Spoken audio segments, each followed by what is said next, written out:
ह्या क्षेत्रामध्ये जे चांगलं आहे त्याच्याबद्दल त्याचं काही फ्लॅशिंग होत नाही. मी एवढ्या लोला जाऊन आले की आता जेव्हा लो येतोय ना तेव्हा मी तशी अडकत नाहीये जशी मी मागे अडकायचे. त्याचं महत्त्व आपल्याला नसतं असं नाहीये, पण होतं काही ह्या सगळ्या गोष्टींमुळे विरोध होतोच आणि तसा तो माझ्याही घरात झाला. मला बाय डिफॉल्ट रिस्पेक्ट नाही मिळत. माझ्यावर असं लेबल होऊ शकतं की काय ॲक्ट्रेस आहे ना, किंवा ते असंच वागतात. ज्याला जी मतं माझ्याबद्दल बनवायची ते बनवणार आहेतच. इथे टिकण्यासाठी स्वयंशिस्त आवश्यक आहे. तुमच्यात नुसतेच कलागुण असून किंवा तुमचं पॅशन आहे म्हणून तुम्ही नाही करू शकत. आत्ता मी इतकी छान, मला खूप स्वतःबद्दलच खूप छान वाटतं आणि हेच महत्वाचं आहे. हॅलो, हाय, नमस्कार. मी मज्जा गर्ल अंकिता लोखंडे. मज्जाचा अड्डा या कार्यक्रमात तुमच्या सगळ्यांचं स्वागत.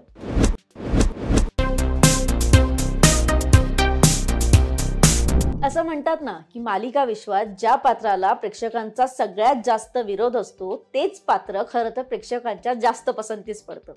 अशीच एक अभिनेत्री आज येणारे मज्जाच्या अड्ड्यावर. जेव्हा जेव्हा तिने खलनायिका म्हणून भूमिका साकारली तेव्हा तेव्हा प्रेक्षकांची दाद त्या अभिनेत्रीला मिळाली आहे. चला तर मग सुरू करूयात आपला हा मज्जाचा अड्डा.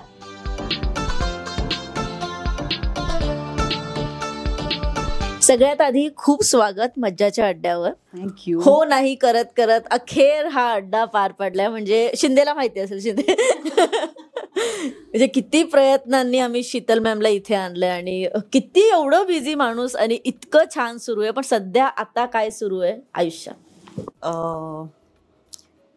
अपार्ट फ्रॉम प्रोफेशनल मी असं म्हणते, कारण ते तर ओघाने सांगेनच किंवा प्रेक्षक जे आहेत त्यांना माहितीच आहे. पण आता सध्या आयुष्य एका छान वळणावर आहे, जिथे गोष्टींना पॉझिटिव्हली बघण्याचा एक दृष्टिकोन मी बाळगला आहे. माणसांच्या चुकांकडे थोडंसं दुर्लक्ष करून त्यांच्या गुणांवरच लक्ष केंद्रित करायचं, असं मी काही गेले म्हणजे स्पेशली करोनापासून असं ट्रेन करते मी मनाला.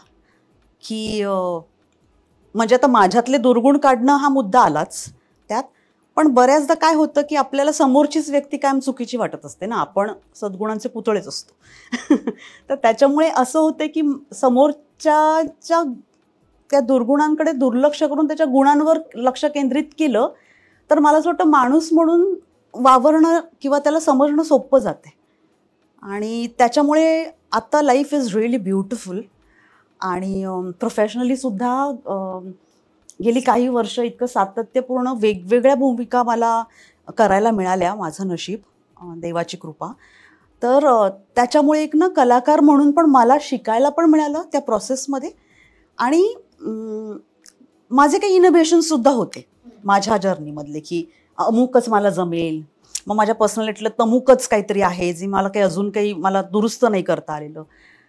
तर ह्या सगळ्यावर बात करून मला वैविध्यपूर्ण भूमिकांमुळे ना मला म्हणजे शीतल म्हणून मला कॉन्फिडंट होता आलं आहे. तर आज जर असं कोणी माझ्याकडे बघून त्यांना जर पॉझिटिव्ह वाटत असेल किंवा त्यांना वाटत असेल किती कॉन्फिडंट ॲक्टर आहे, तर हे सगळं त्या अनेक वर्षांच्या प्रवासामुळे आलं आहे. सो आत्ताचा हा टप्पा खरंच खूप छान आहे आणि त्यामुळे मलाही छान वाटतं आहे. कारण अदरवाईज मी अशी काही खूप उंच अभिनेत्री नाही आहे. म्हणजे मी सामान्य माझी उंची, आणि मला कधीच वाटलं नव्हतं की मी लेडी ऑफिसर, पोलीस ऑफिसर करू शकेन. पण तरीही एका चॅनलने मला ही संधी दिली आणि आजही मला 4-5 वर्षांनी लोक भेटतात आणि मग ते त्या भूमिकेबद्दल काहीतरी बोलतात किंवा कौतुक करतात.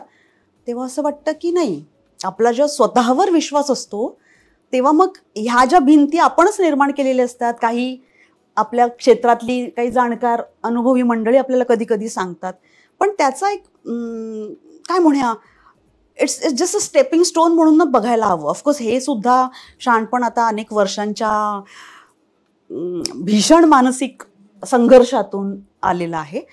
सो मला मी आत्ता शारीरिक ज्या वयात आहे ना ते मला अत्यंत सुंदर वाटतंय बाई म्हणून. कारण आता मी सर्वार्थाने स्वतःला एक्सेप्ट केलं आहे. With all my flaws have accepted मी. आधी व्हायचं नाही असं. तरुण वयात एक असतं आपल्याला, मला माझ्या उंचीचा न्यूनगंड होता, भाषेचा कधीच नव्हता. मी मराठी माध्यमातून शिकले होते, त्याच्यामुळे त्याच्याबद्दल मला कधी हे नव्हतं, किंवा मला माझं ॲक्टर म्हणून इमोशनल कोशंट चांगलं आहे हे मला माहिती होतं. मला कळत नव्हतं की ते कसं प्रोजेक्ट करावं. तर ह्या सगळ्या जर्नीमुळे ना आत्ता मी इतकी छान, मला खूप स्वतःबद्दलच खूप छान वाटतं. आणि हेच महत्त्वाचं आहे. जगाला, लोकांना, तुमच्या कुटुंबाला, तुमच्या मित्रमैत्रिणींना तुमच्याबद्दल खूप काही काही वाटतच असतं, पण तुम्हाला तुमच्याबद्दल काय वाटतंय. आणि मी असं म्हणणार नाही की प्रत्येक दिवस आनंदीच असतो, प्रत्येक दिवस पॉझिटिव्हच असतो, सगळं छान चाललंय, काही अडीअडचणीच नाही आहेत, असं नाही, असं होतच नाही. पण आता मी एवढ्या लोला जाऊन आले आहे की आता जेव्हा लो येतोय ना तेव्हा मी तशी अडकत नाही आहे जशी मी मागे अडकायचे. आता मला मार्ग म्हणजे तो नाही सापडलेला, पण मार्ग आहे, तो मिळतो, किंवा तो आपण शोधून काढू शकतो, हा विश्वास निर्माण झाल्यामुळे ना माणूस म्हणून मला खूप छान वाटतं. अगदीच. पण या संघर्षावर आपण पूर्ण अड्डा बोलणारच आहोत. एका मराठी कुटुंबात, सामान्य कुटुंबात मला अभिनेत्री व्हायचंय, हे एक जेव्हा मुलगीच्या आईवडिलांना किंवा कुटुंबाला बोलून दाखवते, हे आत्ताही एक्सेप्ट होत नाही इतक्या मोठ्या प्रमाणात, तेव्हा तर होतच नसेल. तो काळ कसा होता? आणि जेव्हा घरी बसून सांगितलं की नाही मी अभिनेत्रीच होणार आहे, काय होती घरच्यांची प्रतिक्रिया? असं तो काळ म्हणतेस तर मी 70ची नाही आहे. नाही, एनिवेज, जोक्स अपार्ट, पण काही नाही, यू सेड इट. मी नेहमीच, मला विचारलं जातं काय वय आहे, आणि मी नेहमीच सांगते मी 28 वर्षाची, कारण ते माझं मानसिक वय आहे. हां,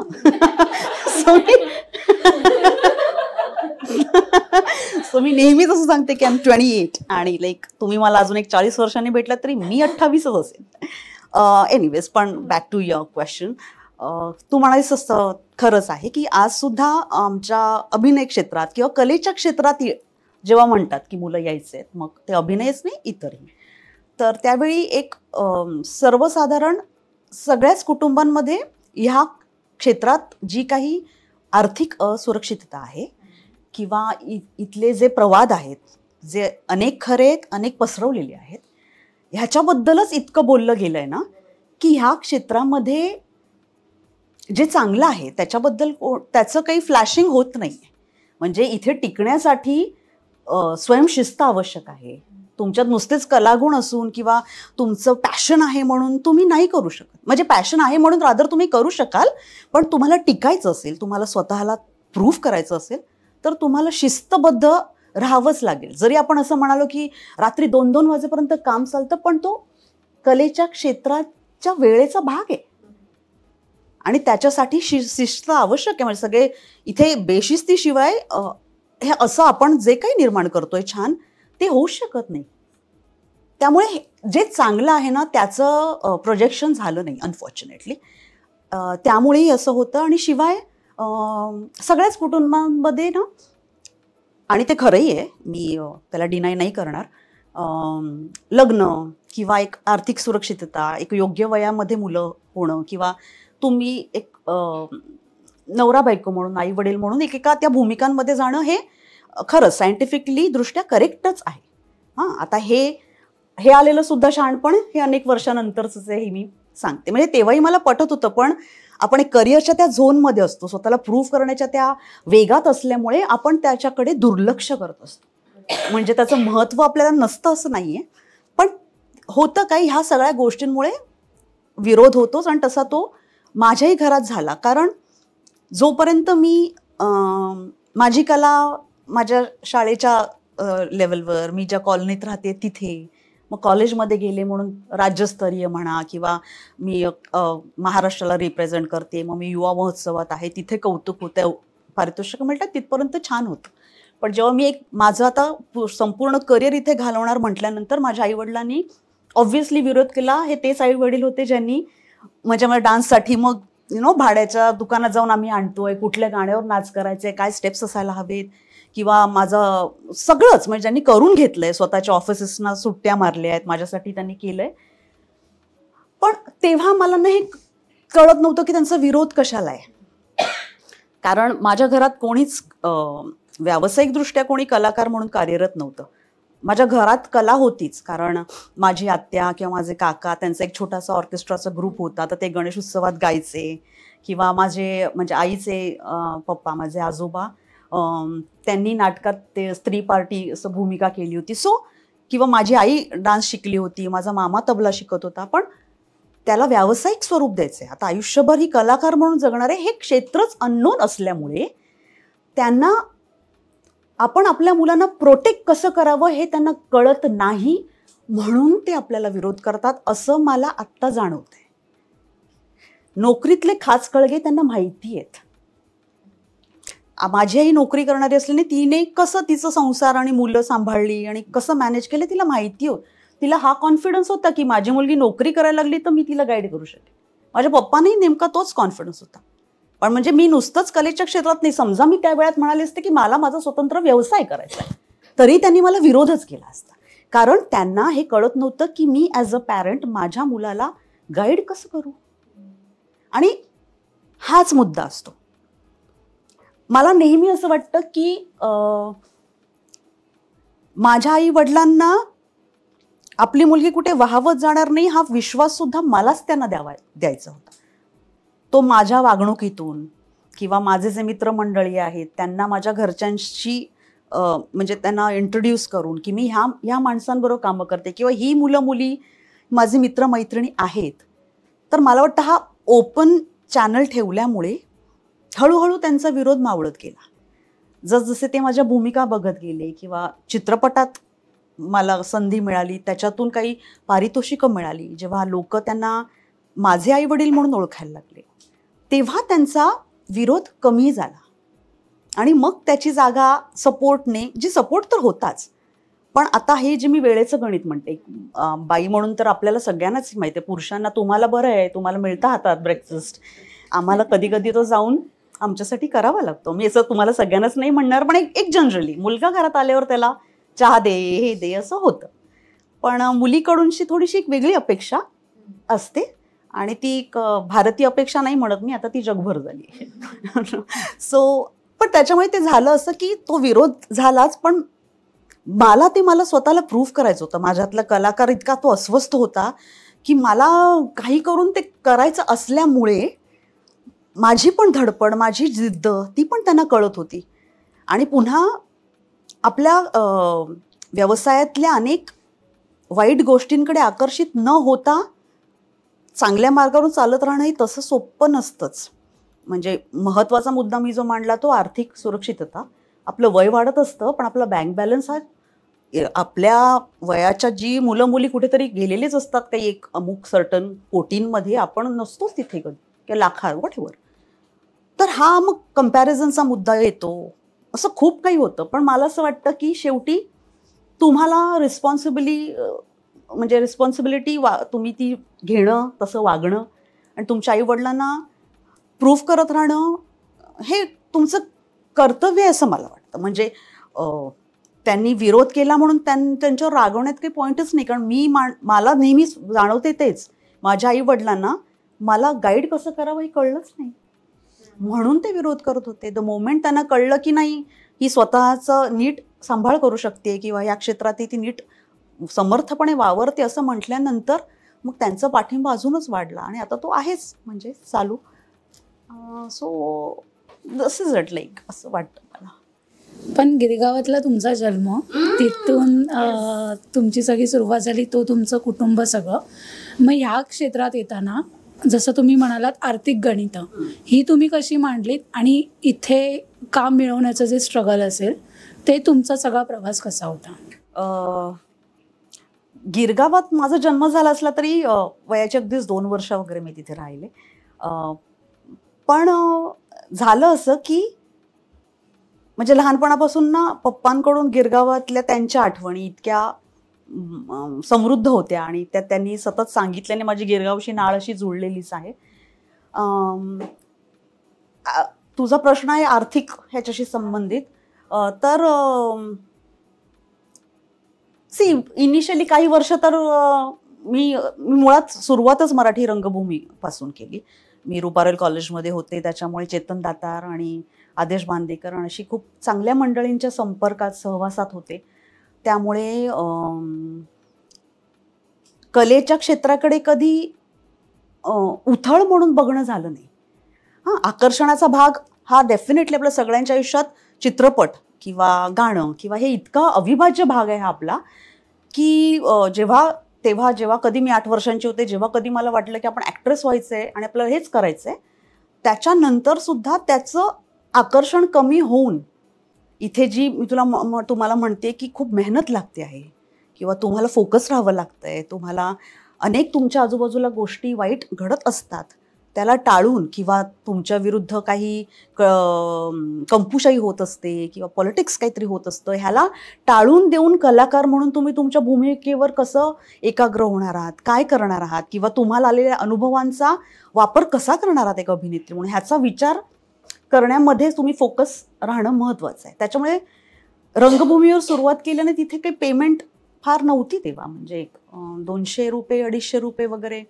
म्हणजे रणांगण नाटक मी करत असताना I was the second or third highest paid actor of the whole. 18 अभिनेत्री होतो तिथे आणि जे 52 भूमिका करत होते, याचा अर्थ एक कलाकार हा 2-2, 3-3 भूमिका करत होता. पण आम्हाला पैसे फार नव्हते. पण तेव्हा पैशांपेक्षा पण आहे ना, आपण लोकांपर्यंत पोचतो आहोत किंवा ती जी जादू आहे ना, आपल्या एखाद्या वाक्याला किंवा आपल्या एखाद्या हुंकाराला येणारा प्रतिसाद, त्याने पोट भरत नव्हतं, पण मी मगाशी म्हणत होते ना, त्यांनी मन भरत होतं. आणि तेव्हा असं ना सोशल मीडियाचं असं एवढं प्रस्त नव्हतं, त्याच्यामुळे असं ब्रँडेडच तुम्ही घालायला हवं, तमक्याच गाडीतून उतरायला हवं वगैरे असं की ओझी नव्हती. सो थोडंसं आयुष्य थोडंसं सॉर्टेड होतं. म्हणजे वडापाव खाल्ला आणि तिकडे शिवाजी पार्कच्या त्या शिवाजी मंदिरच्या कट्यावर भेळ खात काही बोलतोय किंवा समोर नित्यानंदमध्ये काहीतरी खाताना बोलतोय, तर हे it was very common. So त्याच्यामुळे तेव्हा आर्थिक गणितं सांभाळणं तसं सोपं होतं, कारण त्याच वेळात मग LICचं काहीतरी तुम्ही पॉलिसीज काढा. तर तेव्हा सिप वगैरे पण नव्हतं. तुम्हाला माहिती असेल तर म्हणजे आमच्या लहानपणी म्युच्युअल फंड्सच्या ॲड्समध्ये आम्हाला ऐकूच यायचं नाही ते काय बोलतात, कारण ते बोलायचं. आज I can hear every word of it. हां, इतकं इन्व्हेस्टमेंट्सच्या पद्धती बदलल्या. त्याच्यामुळे तेव्हा ते नव्हतं, फक्त पॉलिसी काढा, लाईफ इन्शुरन्स काढा आणि मिळतील ते पैसे. मला आठवते अजूनही. ऑफकोर्स आता ऑनलाईनमुळे हे मला करता येत नाही, पण तेव्हा जे आम्हाला नाटकाचं पाकिट यायचं, तर त्यातले पैसे खर्च न करता ते आल्यावर आधी देवापुढे ठेवायचे, मग ते येऊन आईला द्यायचे किंवा पप्पांना द्यायचे. मग त्यातले काही 10 प्रयोगाचे जमले की मग त्याच्यातून आपल्याला ते किती लागणार आहेत म्हणून ते त्यांच्याकडून मागायचं. ह्या सगळ्या गोष्टी तेव्हा होत्या. आणि ते करताना आपण काही आईवडिलांच्या आधिपत्याखाली आहोत आणि ते कसे काय माझ्या पैशाचा निर्णय घेऊ शकतात बरं, असे विचारच नव्हते. कारण हे जे काही मिळवतोय ते पण त्यांच्याच आशीर्वादाने आहे किंवा त्यांनी आपल्यासाठी इतकं केलंय म्हणून आपण हे करू शकतो, त्यासाठी सक्षम होत, असं एक फिलिंग होतं जे आजही आहे. त्यामुळे तेव्हा ती एक हे होतं की ते माझ्या वतीने काही इन्व्हेस्टमेंट्स करत होते, काही होतं. आणि मला नेहमी असं वाटतं की तुम्हाला कलाकार व्हायचं असेल, नुसतं अभिनेत्री नाही, कलाकार, कुटुंब तुमचं तुमच्या बरोबर असणं आणि सर्वार्थाने हे अत्यंत आवश्यक आहे. कारण जे म्हणाले मी तेच, आर्थिक असुरक्षितता. आज माझ्याकडे काम आहे, पण कदाचित मग पुढचे 6 महिने मी जंग पछाडलं, मी कितीही उत्तम अभिनेत्री असले तरीही असं होऊ शकतं की मला काही आलेल्या भूमिका मला चॅलेंज नाही करत म्हणून मी सोडले आणि मला वाटलं की काहीतरी मिळेल मला बरं, आणि मला नाहीच आलं काही, किंवा माझे प्रयत्नच तोकडे पडले आणि मी पोचतच नाही. तर ते 6 महिने मी शून्य इन्कमवर असते. त्याच्यामुळे ते आलेले पैशांचा वापर तुम्ही कसा करणार आहात, त्याच्यामुळे तुमचे जे खर्च आहे ते आटोक्यात ठेवणं आणि सामाजिक कुठल्याच प्रेशरला बळी न पडणं हे मला अत्यंत आवश्यक वाटतं. कारण मग टमकी झारामधूनच कपडे घालते म्हणून मग मला अफोर्ड होत नसेल तरी मी ते करेन, तर ही माझी चूक असेल, ती बाकी कोणाचीच नसेल. पण थँकफुली आपल्या सगळ्यांवर असे संस्कार नसतात, बचतीचे संस्कार जास्त असतात आणि हे मध्यमवर्गीय म्हणून असण्याचं सगळ्यात मोठं सुख आहे असं मला वाटतं. त्यामुळे अशा काही कठीण प्रसंगांमध्ये माझ्या आई पप्पांनी, माझी बहीण शिल्पा, तिचा नवरा संतोष आणि माझा भाऊ सचिन, ही 5 जण अशी ना खंबीरपणे उभी होती की, आणि मी घरातली मोठी आहे त्याच्यामुळे एक ते मोठेपणाचं एक अजून एक वेगळं ओझं असतं. तुमच्यापैकी किती मोठे आहात घरात मला माहीत नाही, पण आय एम टेलिंग यू, म्हणजे त्याचं एक वेगळं एक आपल्या डोक्यावर असतं की आपण घरातले मोठे आहोत. आणि पण समहाव ही 5 जण अशी इतकी भक्कमपणे माझ्या पाठीशी उभी होती की माझ्या काही अशा वाईट प्रसंगांमध्ये माझा आत्मविश्वास ढासळला नाही किंवा मी काही चुकीचं मार्गाने काही करण्याचा विचार केला नाही किंवा आपण हे तर सोडूनच द्यावं आणि काहीतरी वेगळंच करावं का, असंही काही वाटावं असं त्यांनी मला त्याची जाणीव करून दिली नाही. आणि तो एक टप्पा मोठा खूप ताऊन सुलाखून अशी मी त्याच्यातून बाहेर पडले. सो आर्थिक गणित हे असंच जुळवले की त्याच्यामुळे आता आलेले पैसे, आता ऑफकोर्स इतक्या आपल्याकडे इन्व्हेस्टमेंट्स हे आहेत आणि थँकफुली आता फायनान्शियल ॲडवायझर्स आहेत, तर त्यांची मदत घेऊन शेअर्समध्ये, सेपमध्ये, सोन्यामध्ये, ह्या ज्या एक टिपिकल आपल्या गुंतवणुकीचे प्रकार आहेत तसं मी करते. आणि काम नसेल तेव्हा मग. पण तुम्हाला कामांमधून भूमिका मिळत गेल्या आणि त्याच्यासाठी वेगळा काही स्ट्रगल किंवा जसं मगाशी तुम्ही एक शब्द वापरले, इंडस्ट्रीतलं पॉलिटिक्स असेल किंवा कंपोशाही असेल, असा काही प्रसंग की कामामधून काम स्ट्रगल? मी स्वतःला असं लकी मानते की मला कामातून काम मिळत गेलेलं आहे. कंपुशाही मी असं नाही म्हणणार, कारण इट्स लाईक असं आपण आहोत ना त्या ग्रुप ऑफ पीपल, तर तुमचं एकमेकांशी छान पटतंय, पण म्हणून तिसरा कोणीतरी तुम्हाला कंपू म्हणू शकतो, राईट. आणि युजली तसंच होतं की एक 10 जण एकत्र काम करतात, त्यांचे वेवलेन छान जुळले आहे, त्यांची आपापसात वादविवाद होत असतील, काही होत असेल, पण स्टील ते एकत्र आहेत आणि ते करतात. मग मला वाटू शकतं यार मला अंकितावर काम करायचं, मला घुसू देत नाही यांचं ना, यांचं कॅम्प आहे, ते बाहेरच्यांना येऊ देत नाहीत, पण तसं नसतं. I have to try. त्याच्यामुळे मी ट्राय केलं नाही असं नाही म्हणणार, मला नाही त्याच्यात काम मिळालं. समहाऊ ती भूमिका म्हणजे मी त्याच्यासाठी योग्य नव्हते असं त्यांना वाटलं आणि I accepted it, that's fine. कारण अल्टिमेटली डिरेक्टर प्रोड्युसर्सची मतं ही अनेक तुमच्या अनेक मुद्द्यांना धरून त्यांचे निर्णय असतात आणि ते करेक्ट असतील. पण लकीली मला कामातूनच काम मिळत गेलं. आणि किंवा काही म्हणजे 5-6 वर्षांपूर्वी कोणीतरी माझं काम बघितलंय म्हणून त्यांना माझं काम आत्ता नाव आठवले असे झाले. म्हणजे इनफॅक्ट माझी तुझी रेशीमगाठ करत असताना मी त्यांचे जे प्रोडक्शन कंट्रोलर होते त्याला मी ओळखतच नव्हते. अभिजित शिंदे त्याचं नाव, आणि त्याने कुठली तरी माझी भूमिका बघितली होती आणि ती त्याच्या स्मरणात राहिली होती, म्हणून त्यांनी सिम्मीसाठी हिला घेऊया असं सांगितलं. आणि मला नेहमी वाटतं की प्रत्येक भूमिकेवर प्रत्येक कलाकाराचं नाव लिहिलेलं असतं.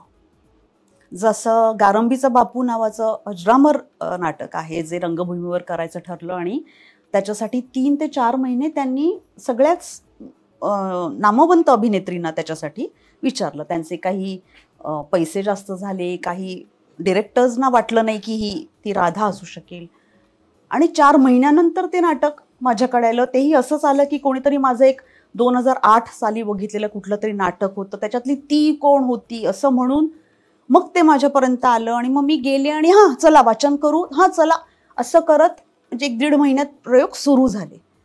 जसं सिम्मीचंही झालं की त्यांनी मला सांगितलं की 20-25 अभिनेत्रींची त्यांनी ऑडिशन्स घेतले होते आणि काही होतच नव्हतं. आणि बिलीव्ह मी माझं लाईक हाफ एन आवरमध्ये त्यांनी मला असे 4 ओळी करा ना, द्या ना, असंच द्या ना.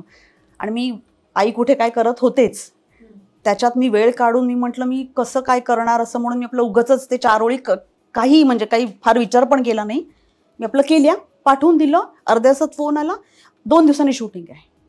सो म्हणून मला असं वाटतं की त्या भूमिकांवर माझं नाव होतं, म्हणून डिस्पाईट एव्हरी प्रॉब्लेम ते अनेक दिग्गज लोकांकडे जाऊनही ते माझ्यापर्यंतच आलं. सो जे माझं आहे ते माझ्यापर्यंत येणार, फक्त ते जेव्हा कधी येईल तेव्हा अभिनेत्री म्हणून मी तयार आहे का, तर ती तयारी मला करत राहायला हवी. म्हणजे मी असं म्हणेन की ही रोल आला ना की मग बघू, तर असं होत नाही.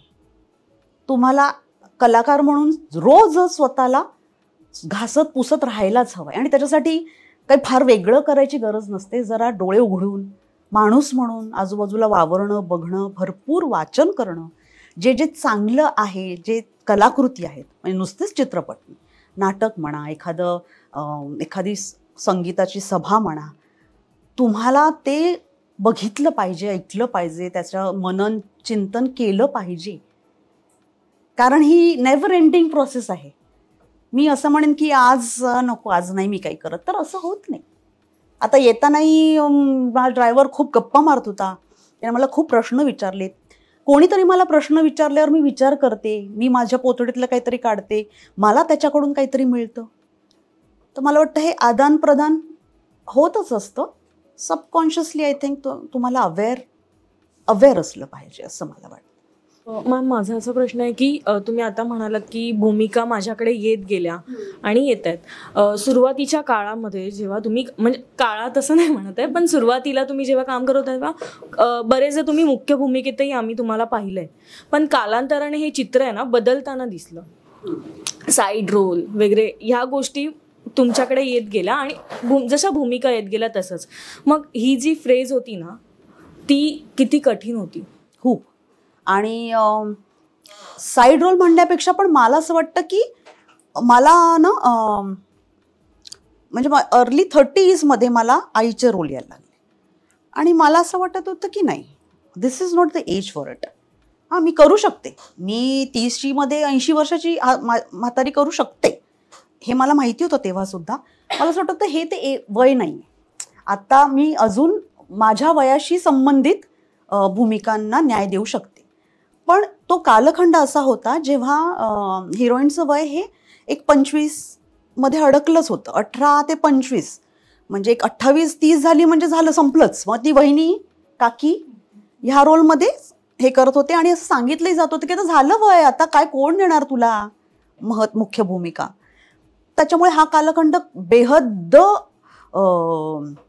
मी जे तावून सुलाखून हा जो म्हणते ना तो हा सुद्धा आहे की जिथे तुमचा हाही मानसिक संघर्ष सुरू असतो की जेव्हा तुम्हाला माहिती असतं की तुम्ही अजून छान करू शकता, पण तुम्हाला भूमिका देणाऱ्या किंवा काम देणाऱ्या लोकांना तुमच्याबद्दल तो आत्मविश्वास वाटत नसतो. आणि हे चक्र कसं तोडावं ह्याचं काही फॉर्म्युलाच नाही आहे. म्हणजे आपण त्यांच्यावर आधी काम केलेलं असतं, त्यांना एक ॲक्ट्रेस म्हणून काय कॅलिबर आहे, काय जे काय आहेत त्यांना माहिती असतं, आणि स्टील दे डिनाय यू की नाही तुझं आता ना आम्हाला वाटतं. त्याच्यामुळे तो कालखंड खूप कठीण गेला. पण लकीली मी असं म्हणेन की मी ना एका मुद्द्यावर ठाम राहिले होते. म्हणजे तू असं साईड रोल म्हणालीस तर तसं नाही, पण मी प्रत्येक वेळी त्यांना असं विचारायचं की बरं नायिका नाही ना तुमच्या ह्याच्यात, मग खलनायिका आहे, मग ती माझ्या ब्रॅकेटमध्ये बसते. आणि मग ते जेव्हा हो म्हणत होते आणि तेव्हा मग मी त्या करायला सुरुवात केली. त्याच्यामुळे नायिका टू खलनायिका ट्रान्झिशन झालं. लकीली मी ते वहिनी बिनीचा तो काळ आहे ना, त्या वेळात मी म्हणजे घरी बसून मी घरी पण नाही बसले, मी एका असिस्टंट डिरेक्टर म्हणून मी फिल्म्सच्या प्रोजेक्ट्सवर काम करत होते. सो मी म्हणून मगाशी म्हटलं तसं की कलाकार म्हणून तुम्ही तुमची प्रोसेस सुरू ठेवता का, हे फार महत्त्वाचं आहे. कारण त्या कालखंडात हे जे मी काम केलं टेक्निकल, त्याचा मला आज काम करताना खूप उपयोग होतो. मला नेमकं काय प्रोडक्शन चाललंय, त्याला लागेलच किती वेळ, काय होईल, याचं बजेट किती असू शकते, सगळ्याचाच पुरेपूर अंदाज आल्यामुळे पूर्वी जे अशी चिडचिड व्हायची किंवा असं वाटायचं की का होत नाहीये, तर ते सगळंच तर त्यामुळे आता सांगता येतंय नेमकं काही चुकत असेल तर की हे करून बघ जरा होईल. तर नुसतंच तुम्ही रागावणं चिडणं ह्याच्यापेक्षा तुम्ही प्रोडक्टिव्ह तुम्ही काय कॉन्ट्रीब्यूट करत आहात कुठल्या तरी गोष्टीला, हा खूप छान प्रवास झाला माझा त्या कालखंडामुळे. कारण प्रॉब्लेमला तुम्ही नुसतं प्रॉब्लेम म्हणून बघत बसलात तर तो कधीच त्याचं काहीच होत नाही. तुम्हाला फ्रस्ट्रेशन शिवाय काहीच येऊ शकत नाही. पण तुम्ही सोल्युशन ड्रिव्हन राहिलात, काय होऊ शकतं. आणि मी तुम्हाला सांगते, कलाकार म्हणून माझा इगो खूपच म्हणजे, आणि तो मला वाटतं प्रत्येकाचा असतो, एक माणूस म्हणून असतोच, पण आमचा कलाकारांचा कदाचित थोडासा अजूनच जास्त, कारण थोडे जास्त लोक ओळखत असतात आम्हाला, त्याच्यामुळे आम्हाला सोगंच वाटतं की आम्ही काहीतरी थोडेसे वेगळे आहोत वगैरे. पण त्याच्यामुळे तो त्या इगोला हर्ट होत होतं त्या वेळात. तर म्हणजे नेमकं काय हर्ट होतं, म्हणजे काय होतंय, तर ही जे मी पहिलं म्हणाले ते की आता आई वडिलांकडे जाण्याची सोयच नव्हती ना. हाऊ दे विल गाईड मी. तर मी माझ्या क्षेत्रातल्या माझ्या मार्गदर्शकांकडे जात होते, पण आता त्यांनीही तो प्रॉब्लेम नसेल फेस केला तर ते मला काय सांगतील, किंवा त्यांनी त्यांचं सोल्युशन मला सांगितलं पण ते माझं सोल्युशन नव्हतं. मला माझं सोल्युशन शोधायचं होतं. आणि आपल्याला प्रत्येकाला नेहमीच असतं, म्हणजे भांडण झाले म्हणून त्याच्यातून तू जसा मार्ग काढलायस तसाच ही नाही काढणार. तिचं वेगळा अप्रोच असेल, तो काय आहे हा तिने शोधायचा. तो शोधण्यासाठी मला या कालखंडाची खूप मदत झाली. आणि मला असं वाटतं ह्या वेळामध्ये मी लहानपणापासून मी धार्मिक नाही आहे, मी I am a spiritual person. मला असं फार मी पूजा बिजा करत राहीन असं मी त्याच्यात नाही होत. म्हणून मी नामस्मरणात दंग राहीन, माझं मेडिटेशनच चालेल, आपलं मी एकटीच असते वगैरे वगैरे वडेवर. पण त्याच्यामुळे झालं असं की आपल्या पाठीशी आपले सद्गुरू किती ठामपणे उभे असतात, किंवा 100% शरणागती, तर किंवा 100% विश्वास म्हणजे काय, हां. तर ह्या सगळ्याचाच अनुभव ह्या वेळात मला खूप आला. आणि त्याच्यामुळे मी असं म्हणेन की वैचारिक गोंधळ जो असतो ना तो थोडं दूर होऊन आता मैं कुछ संभल गई हूँ. पण याच प्रश्नाला आणि उत्तराला धरून की कधी असं झालंय का की कॅरेक्टर भूमिका साकारताना लीड रोलमध्ये असणारी अभिनेत्री किंवा बाकी जे लीडमध्ये असतात त्यांना बघून असं वाटलंय की अरे इथे मी चांगली करू शकली असते, यांना का कास्ट केलंय, किंवा कधीतरी असं होतं की आत्ता म्हणजे मी आत्ताच म्हणे की कॅरेक्टर आर्टिस्ट जे असतात ते कितीतरी दर्जाची कामं करतात, म्हणजे त्यांच्याकडे बघत राहावं असं वाटतं मेन लीड सोडून. असं कधी झालंय आणि इथे काय किती कंट्रोल केलंय स्वतःला? एक मी मला स्वतःला प्रॉमिस केलं होतं माझ्या करिअरच्या सुरुवातीच्या काही अनुभवांमुळे, असं की काही अनुभवी कलाकार ज्या पद्धतीने वागत होते माझ्याशी कळत नकळत, ज्याने मला त्रास होत होता, किंवा माझ्या भूमिका सापडण्याच्या मार्गात किंवा परफॉर्म करण्याच्या मार्गात जेव्हा ते अडथळे बनून उभे राहत होते, किंवा त्यांनी मला खाली खेचण्याचा प्रयत्न केला होता, त्या प्रत्येक वेळी, आणि बिलीव्ह मी आज तुम्ही आहात इथे असं म्हणून नाही म्हणते, पण मी त्यावेळी प्रत्येक वेळी स्वतःला हे प्रॉमिस केलं होतं की शीतल, अजून काही वर्षांनी तू अनुभवी कलाकार असणार आहेस बाय डिफॉल्ट. तू काम कर नको करूस, काही वर्षांनी तुला एक्सपिरियन्स्ड आहे असं म्हणणार आहेत. त्यावेळी तू हे करणार नाहीस. जर तुला सपोर्ट करता येत नसेल तर तू गप्प बसशील, पण तू पाय खेचणार नाहीस, तू कोणाचं मन दुखवेल असं बोलणार नाहीस. आणि हा जाणीवपूर्वक घेतलेला निर्णय आहे. त्यामुळे आता तू म्हणतेस तसं जेव्हा जेव्हा मला माझ्या सगळ्या छोट्या सहकलाकार आणि दमदार सगळ्या, माझं लकच आहे that I have been surrounded by fantastic youngsters, तर त्यांच्याकडे बघताना एक तर मला त्यांचं कौतुक वाटतं. आणि काय होतं की मी हा माझा रिस्पेक्ट टिकवून ठेवल्यामुळे ना, मी जर त्यांना काही सांगितलं तर ते ऐकतात, त्यांनी जर नाही ऐकलं तर मला काही वाईट नाही वाटत. मला असं वाटतं की मी घरी जाऊन झोपले बाबा, आज मी हिला हे सांगितलं नाही, हे टुकटुक मला नाही लागायला हवं. तर ते मी माझ्याकडून मोकळी झाले की मी अंकिता हे बघ ना, तू आज हे असं केलंस तर. अंकिताने ऐकलं, मला दिसलं छानच वाटतंय, पण तिने समजा नाही ऐकलं. मला असतं की ठीक आहे, आज नाही उद्या करेल कधीतरी. सो मी त्या सपोर्टिव्ह ह्याच्यात असते, पण ह्याचा अर्थ असा नाही की मला सगळंच त्यांचं पटतंय असं नाही होत, खटकतं. पण मला अनुभवाने हेही कळले की विचारल्याशिवाय तुम्ही सल्ले देऊ नयेत. आणि त्यामुळे मी छान बघते. आणि मला असे खूप अनुभव येतात की त्याच माझ्या मैत्रिणी मला छोट्या, शीतलताई ते हे कसं करू, ह्याच्या मागचं लॉजिक काय असेल असं विचारतात, तेव्हा वाटतं की ओके ठीक आहे, हे चाललंय सगळं. सो मी त्यांच्या जागी असायला हवं असं कधी खरंच वाटत नाही. कारण जसं मी मगाशी म्हणाले की प्रत्येकाच्या नशिबातला तो रोल आहे.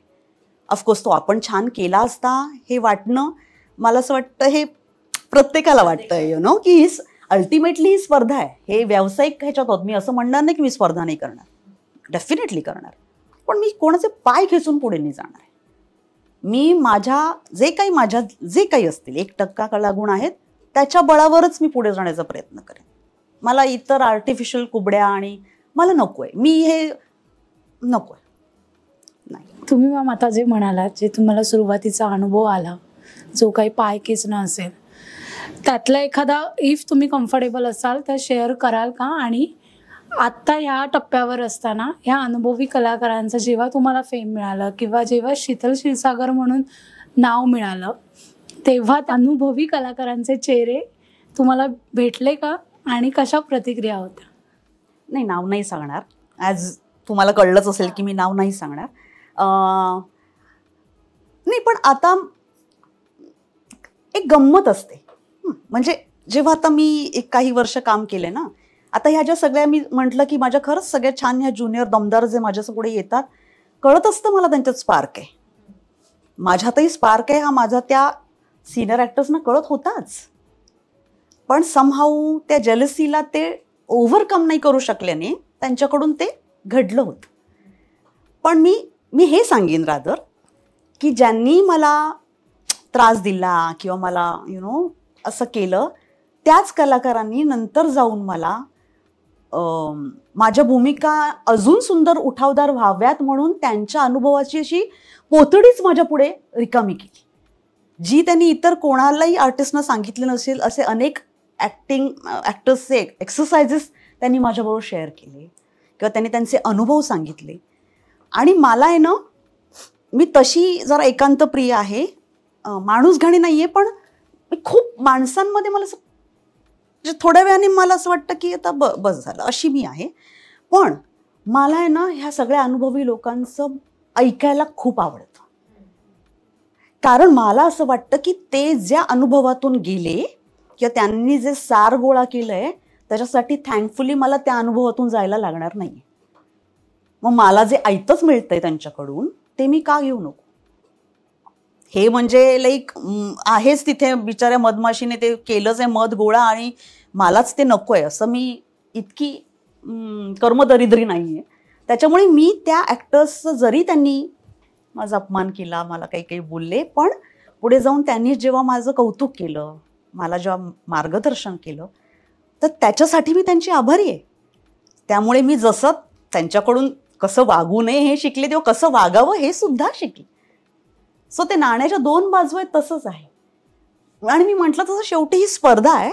त्याच्यामुळे एखादी नवीन येऊन आता माझं हलवणार एका स्थान किंवा मी हे जे आता कमवलेलं आहे ते डळमळीत होऊन एक ही असेल, ही जी इन्सिक्युरिटी आहे त्याच्यामुळे ते होतं. आणि आता झालंय असं ना, आता कलाकार हा बिझनेसमॅन असू शकतो, तो योगा टीचरही असू शकतो, तो एखादं हॉटेलही उघडू शकतो आहे.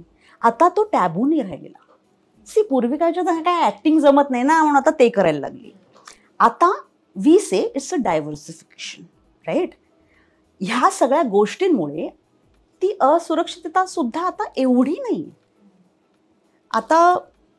त्यामुळे मला असं वाटतं की rather than focusing on what their name वर, ते जेव्हा आता मला बघतात किंवा त्यांच्या घरातून माझ्या अभिनयाला जी दाद येते, जे ती स्वतः मला सांगतात, तर मला छान वाटतं आणि मी त्यांचे आभारच मानते. कारण त्यांनी दिलेलं ते जे अनुभवाचं होतं त्याचा वापर मी करतेच आहे, मी आजही करते.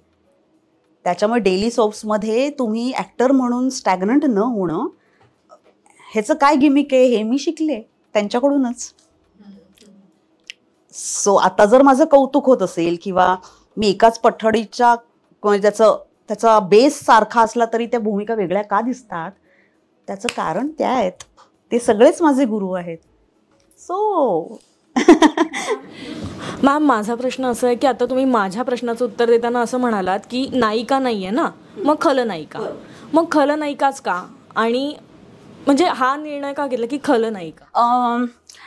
हे बघ, कथेचा एक काही असे भाग पाडले आपण लिखाणात किंवा ह्याच्यात, तर कथा ज्यांच्या भोवती घडते, ज्यांच्यामुळे घडते, हां, तर ते आता जर माझ्या भोवती नसेल ती फिरत, तर ती ज्याच्यामुळे घडणारे निदान मी ते तरी मुख्य कारण असायलाच हवं. कारण आज तू कुठल्याहीच ह्याच्यातून समजा आपण सगळं छान दाखवू, सगळं सफेद दाखवू, पण आता तुमच्या ह्याच्यात हे काळे काळे दिसणारे कम्प्युटर्स आहेत, तुमचे माईक्स आहेत, कॅमेराज आहेत, त्याच्यामुळे ह्याच रूमला किती उठाव आला ना. त्याच्यामुळे हे असं आम्ही जे काळे पण थोडंसं असं जे मध्ये स्प्रेड करतो त्याच्यामुळे तो सफेद रंग उठून दिसतो. तर आणि मला ना, मी कारे दुरावा मालिका करत होते आणि तोपर्यंत मालिका हे बाईक महिलांचा हे आहे, मालिका महिला बघतात असा एक समज होताच, आजही आहे. पण कारे दुरावा ही मालिका करत असताना मला पहिल्यांदा कोकणात एक कपल चाललं होतं आणि त्या नवऱ्याने बायकोला सांगितलं की अगं ही ती आहे. आणि मला असं एका पुरुषाने आपल्याला ओळखल्याचं मला खरंच आश्चर्य वाटलं. त्याच्यामुळे म्हटलं की अच्छा, आपली सिरियल बहुधा लोक बघतायत, हां, एवढंच होतं, एवढंच. पण नंतर जशी ती मालिका लोकप्रिय व्हायला लागली किंवा माझ्या कॅरेक्टरला रिस्पॉन्स मिळत गेला, हळूहळू मला पुरुष प्रेक्षकांकडून तुम्ही प्राण आहात मराठी इंडस्ट्रीचे, म्हणजे जसे चित्रपटात खलनायक ते प्राण होते ना, तसे तुम्ही आहात, अशी जेव्हा मला प्रतिक्रिया यायला लागली ना, तर मला आवडली. आय लाईक, कारण मला स्वतःला सुद्धा ते एक चतुरस्त्र अभिनेता म्हणून आवडतातच, की तुम्ही त्यांना कुठल्याही साच्यात घाला आणि ते म्हणजे, तर त्यांचं असं जेव्हा त्यांच्या नावाचं काहीतरी एक कम्पॅरिझन माझ्याबरोबर झालं ना, तर ते मला अजूनच आवडलं. तर तुम्ही जर नायिका होऊ शकत नसाल तर मग नायिका व्हायला काय हरकत आहे, असा मी विचार केला. आणि शिवाय इंग्लिश ह्याच्यामध्ये they always say that actress in a leading role and a best actress in a villain's role something. तर ते ऑलवेज से बेस्ट ॲक्ट्रेस ना, तो I always want to be best actress, तर मी आहेच.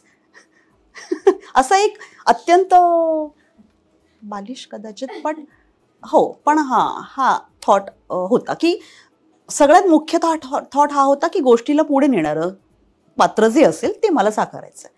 आणि फॉर्च्युनेटली ती नेहमीच खलनायिका असते. सो आणि लकीली आता हा असा म्हणजे वेळ पण अशी होती की जेव्हा खलनायिका किंवा खलनायक हे पात्र प्रेक्षकांनी सुद्धा म्हणजे त्यांच्यावर भरभरून प्रेम केलं. त्यामुळे त्या डिसिजनला एक काय म्हणूया बॅकिंग मिळतं असं म्हणतो ना, तर ते तसं झालं. त्याच्यामुळे आता मी रमलेच आहे. आणि त्यातूनही मी नायिका होण्याची म्हणजे आशा कधीच सोडलेली नाही, कारण मी अल्टिमेटली ॲक्ट्रेस आहे. तर असू शकतं एखादी भूमिका जी त्या पात्राभोवती फिरेल जे मी साकारेन. सो पॉसिबिलिटीज एंडलेस आहेत. त्याच्यामुळे खलनायिका करते म्हणून एवढंच करणार का, किंवा मग आता मालिका करताय मग चित्रपट करणार नाही का, तर असं काही नसतंच. सो जे आलं, जे छान वाटलं आणि जे माझ्या नशिबात आहे ते मी करणारच.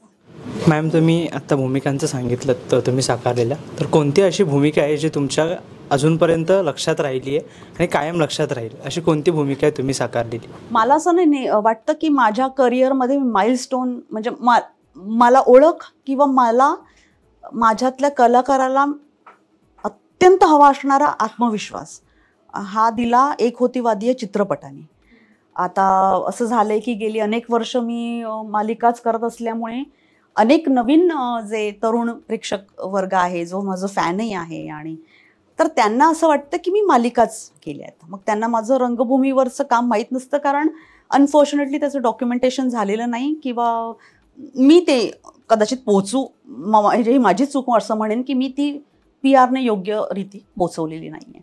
तसंच माझ्या चित्रपटाचं आहे की हा चित्रपट बऱ्याच जणांना माहीत नाही. त्यांना कधीतरी तो यूट्यूबवर दिसतो आणि मग ते मला त्याचे स्क्रीनशॉट्स पाठवून अरे ह्यात तुम्ही आहात का असं त्यांना होतं, किंवा तुम्ही नायिका होतात का, किंवा त्यातलं एखाद्या गाण्याचं ते मला पाठवतात. पण ती भूमिका मला असं वाटतं की माझ्या खूप जवळची आहे. कारण कसं होतं, आम्ही कलाकार आपल्या रोजच्या आयुष्यात घडणाऱ्या प्रसंगांमधून काहीतरी घेत ते भूमिकांना देत असतो आमच्या शरीराच्या माध्यमातून. पण वादी अशी होती की जी मूकबधीर आहे, जी गावातली आहे, म्हणजे आणि त्यामुळे ती शहरी वातावरणापासून अनभिज्ञ आहे. तो 1950चा काळ त्या चित्रपटात होता. साईन लँग्वेज वापरायची होती, पण साईन लँग्वेज आताची नाही जी इंग्लिश इतकी डेव्हलप्ड आहे. खाणाखुणांनी रोजच्या वापरातून निर्माण झालेली कुठली तरी भाषा ही त्या घरातली मंडळी त्या घरात वापरतायत. आणि ती एका गावात जे डॉक्टर आले त्यांना ती मदत करण्यासाठी तिथे शिकते आहे. तर अशी ती अत्यंत माझ्यासाठी आव्हानात्मक अशी भूमिका होती. आणि लकीली त्याच्यासाठी मला राजमान्यता मिळाली, महाराष्ट्र शासनाचं अवॉर्ड मिळालं, अनेक सगळ्या व्यावसायिक ज्या काही स्पर्धा होत्या. तर मला वाटतं जवळजवळ 53 पुरस्कार त्या चित्रपटाने मिळवले होते. त्याच्यामुळे ती भूमिका माझी चित्रपटात असं विचारलं तुम्ही तर इट्स माय फेवरेट. आणि त्याचे रिलीजचे जमाने आहेत ना, सो आय डोंट नो ती परत रिलीज झाली तर बी गुड. मॅडम, मगाशी तुम्ही कारे दुरावा या मालिकेचा उल्लेख केला. या मालिकेमध्ये तुम्ही ग्रे शूटची शोभा या नावाची भूमिका साकारली होती. तर ही मालिका खरं तर खूप लोकप्रिय झाली होती. तर या मालिकेनंतर तुमच्या आयुष्याला काही कलाटणी मिळाली का? हो, नक्कीच. जसं मी आता मगाशी उल्लेख केला तसाच की खलनायिका म्हणून एक स्टॅम्प बसावा माझ्यावर, अशी ती सिरियल होती की. आणि ज्याचा मी काही फार म्हणजे मी विचार नव्हता केला की माझा रोल इतका म्हणजे आवडेल लोकांना. मी ते एक भूमिका आहे म्हणून तो केला. आणि तो बऱ्याचदा असं होतं की जे कॉन्ट्रीब्युशन असतं लेखकाचं, दिग्दर्शकाचं, तुमच्या सहकलाकारांचं, या सगळ्यातून ते निर्माण होत असतं. कुठलंच पात्र हे मी केलं असं कुठलं जर ॲक्टर म्हणत असेल तर ते तसं चुकीचं असतं. कारण यश नेहमीच सांघिक असतं, अपयश हे एकटं येतं, ते एकट्याच असतं, पण यश कायमच सांघिक आलेलं आहे. त्याच्यामुळे ती भूमिका जेव्हा अशी लोकप्रिय झाली तर त्याच्यात माझ्या सगळ्या टीमचा हे भाग होता. आणि मला असं वाटतं त्या मालिकेमुळे मी मराठी कलासृष्टी जी आहे त्यांच्यापर्यंत पोचले. काय होतं, तुम्ही TV सारख्या मालिकांसारख्या अशा एखाद्या माध्यमात काम करता, दूरदर्शनच्या, तुम्ही प्रेक्षकांपर्यंत पोचता, पण बऱ्याचदा तुमचं काम तुमच्या क्षेत्रातली मंडळी बघत नाहीत. असं होतं, कारण अनेकविध त्याला कारणं असतात. पण ही एक मालिका अशी आहे की ज्याच्यामुळे मला माझ्या क्षेत्रातल्या अत्यंत दिग्गज लोकांपर्यंत त्यांनी मला पोचवलं. कारण अशा विविध फिल्मच्या अवॉर्ड्स ना, कुठल्या पार्टीज ना, पूर्वी त्यांचं माझ्याकडे लक्ष गेले तरी एक ओळख नसायची त्यांच्या ह्याच्यात ही आहे कोणीतरी. पण ह्या मालिकेनंतर जेव्हा मी त्यांना भेटायचे तेव्हा अरे कशी आहेस किंवा काय, त्यांना माझं नाव माहिती झालं, त्यांनी माझं काम बघितलं. हा माझ्यासाठी खूप छान असा सुखद वळण जर विचारशील तू तर ते हे खूप छान होतं की मला माझ्या क्षेत्रातल्या दिग्गजांकडून माझ्या कामाबद्दलची पावती मिळाली. सो कलाटणी म्हणशील तर ती हीच. कारण तो जो कॉन्फिडन्स मिळतो ना, ते जे अनुभवी लोक तुम्हाला देतात, आणि नॉट नेसेसरली की ते ॲक्टर्स असतील, अनेक टेक्निशियन्स, कॅमेरामन्स, अशी खूप संगीत क्षेत्रातली मंडळी, किंवा आत्तासुद्धा ते कधी कधी म्हणतात की नाही तू आहेस ना म्हणून आम्ही ती सिरियल बघतोय, तू आहेस म्हणून त्या नाटकाला आलो.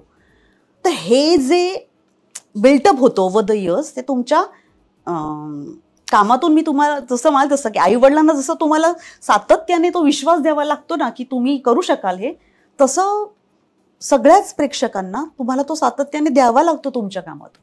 मग तुम्ही मुख्य भूमिका करा, खलनायिका करा, किंवा तुम्ही एखाद्या कलाकृतीचं सहाय्यक भाग का असेल, पण तुमचं कामच इतकं दमदार असलं पाहिजे की कदाचित ते प्रोजेक्ट बारगळेल पण लोकांना तुम्ही आठवाल की अरे त्यात तिने किंवा त्याने काय काम केलं होतं. सो तो कॉन्फिडन्स म्हण तो ह्या सिरियलने मला दिला डेफिनेटली. ताई, थोडा पर्सनल प्रश्न विचारते की बाय चॉईस जरी सिंगल राहायचं ठरवलं असलं तरी समाजात जे वावरताना किती चॅलेंजेस असतात किंवा किती चॅलेंजिंग आहे हे सिंगल राहणं? नाही, पण मी बाय चॉईस ठरवलंच नाहीये ना, अजून घंटी वाजली नाहीये माझी. सी द राईट वन समोर आला ना की वाजणार घंटी. So I am still 28.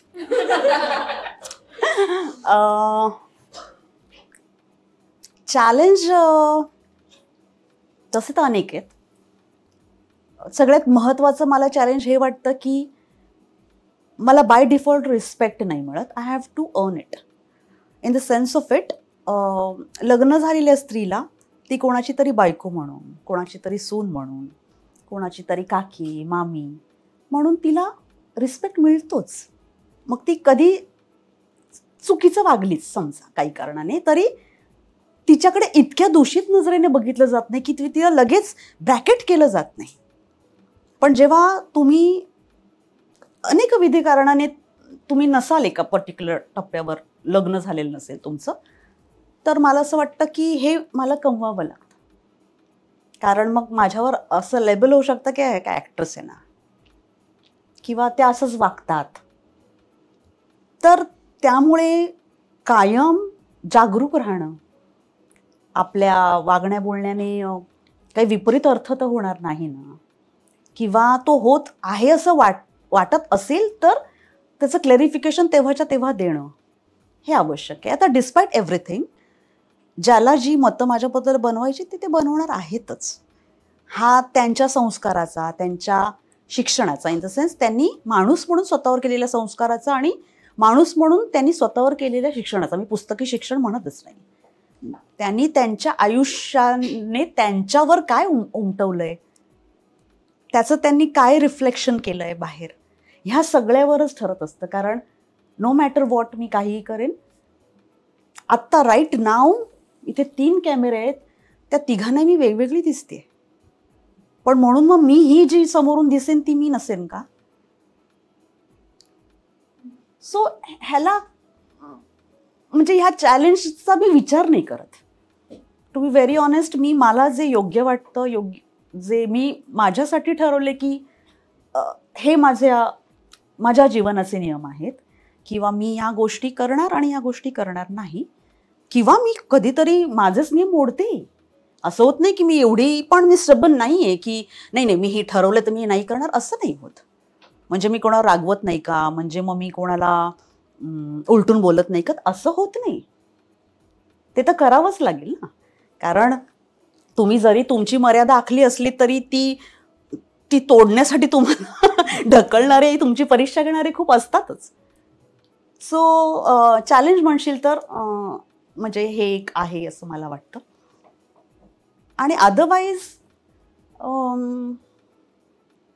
मला वाटतं तुम्ही तुमच्या आईवडिलांशिवाय किंवा तुमच्या कुटुंबाशिवाय इतर कोणाला आन्सरेबल नसता. सगळ्यात महत्त्वाचं, तुम्ही कोणाला जर आन्सरेबल असाल तर तुम्ही स्वतःला असता. कारण तुम्ही लाख खोटं बोलाल पण तुम्ही इथे खोटं बोलू शकत नाही.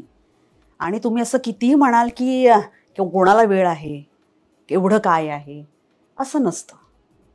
आपल्याला सगळ्यांनाच एक सबकॉन्शियस नावाचं एक अदृश्य आपल्यात इतकं पेरलेलं आहे आणि ते आपल्याला करेक्ट टोचणी देतच. आपण माणूस म्हणून वेगळे आहोत सगळ्या प्राण्यांमध्ये. त्याचं कारणच हे आहे की आपल्याकडे सत्सद विवेक बुद्धी आहे आणि ती आपल्याला टोचणी देतेच नो मॅटर व्हॉट. मग तुम्ही खूप दारूच्या नशेत जा, तुम्ही लाऊड म्युझिक करून स्वतःला विसरण्याचा प्रयत्न करा, पण ते तुम्हाला विसरू देत नाही. त्याच्यामुळे मी ठरवले की मला शांत झोप लागली पाहिजे. आणि जर ती नसेल लागत तर त्याचं कारण शोधून काढून मी कोणाला सॉरी म्हणायचं तर सॉरी म्हणते, किंवा मी माझं चुकलं तर मी चूक झाली म्हणते. माझी चूक नाही झाली आहे, पण मला वाटतंय की ह्या गोष्टी, ही माणसं, ही सिच्युएशन्स माझ्यासाठी आवश्यक आहेत, माझ्या असण्यासाठी, मी सॉरी म्हणते. इगो आता तेवढा टोकदार राहिलेला नाही आहे. आणि हे खूप छान आहे, म्हणजे आयुष्याने दिलेला खूप सुंदर धडा आहे. आणि ना मी आता ऑफकोर्स हे असं माझे जे ओळखीचे आहेत, माझे मित्रमैत्रिणी, ते हसतील ह्याच्यावर, पण मी I am actually introvert person. पण त्याच्यामुळे मला ना, मी माझ्यात खूप रमते आणि मी केलेल्या प्रत्येक गोष्टीचं आय कीप ऑन रिफ्लेक्टिंग. त्याच्यामुळे माझ्यासाठी काही वेगळा क्रिटिक असण्याची मला गरजच भासत. त्यामुळे माझ्या सिंगल वुमन किंवा अनमॅरिड वुमन असं असण्याचा मला काही न्यूनगंड वगैरे नाही आहे, किंवा there is a need of a companionship, पण ते व्हायलाच हवं असा अट्टहास नाही आहे. हां, राईट नाऊ मी स्वतःबरोबर आणि माझ्या आजूबाजूला जी काही मोजकी मंडळी आहेत मी त्यांच्यामध्ये खुश आहे. But of course there is always a longing for a partner. तर ती आहेच. पण त्याचं काही कामात किंवा आपल्या कॉन्फिडन्सवर परिणाम होऊ द्यायचा नाही, किंवा त्या गोष्टीसाठी तुम्ही वेगळ्या मार्गाने जाऊन काही करण्याची गरज वाटत नाही. कारण मला हे खूप छान वाटतं बाई असणं, की आपल्याला ना आपली एनर्जी कशी वापरावी याचं उपजत इतकं सुंदर ज्ञान आहे. त्याच्यामुळे खूप कमी बायका या दारूच्या आहारी गेलेल्या, खूप कमी बायका आत्महत्या करत असलेल्या, खूप कमी, म्हणजे ॲज कम्पॅरिझन टू हे आपण बायकांमध्ये ते जन्मजात आहे. So I know how to divert my energies, how to mould them. त्यामुळे ह्याचा काही त्रास होत नाही मला. यालाच जोडून माझा एक प्रश्न आहे की म्हणजे समाजातील चॅलेंजेस हा दुसरा तिसरा टप्पा. पहिला टप्पा घरातील चॅलेंजेस म्हणजे कुटुंब, आणि जसं आपलं बोलणं झालं, जेव्हा घरातली मोठी व्यक्ती असते किंवा मोठं मूल असतं तेव्हा तर त्याने सगळ्या जबाबदाऱ्या पार पाडणं हे त्याच्या नशिबातच लिहून आलेलं असतं. मग तुझं लग्न नाही झालं, मग तिचं काय, मग तिला स्थळ कसं येणार, हे जेव्हा घरातून सुरू होतं ना तेव्हा कुठेतरी आपण डाऊन होतो. बाहेरच्यांकडे आपण नाही इतकं लक्ष देत किंवा बाहेरचे बोलून जातील ते काय आपल्याला सांभाळायला येत नाहीत. पण जेव्हा घरातलेच एका पॉईंटपर्यंत बोलतात आणि शांत बसतात, पण तो शांत बसेपर्यंतचा जो पॅच आहे ना तो मोठ्या मुलांसाठी हा विशेषतः खूप जास्त हे असतो. कारण का आपल्याला लहानांची पण काळजी आहे, मग हिचं कसं होणार आणि झालंच नाही तर मग ते मग परत मलाच दोष. तर हा कसा हे केलंय? हा खूपच संघर्षाचा काळ आहे, होता इनफॅक्ट.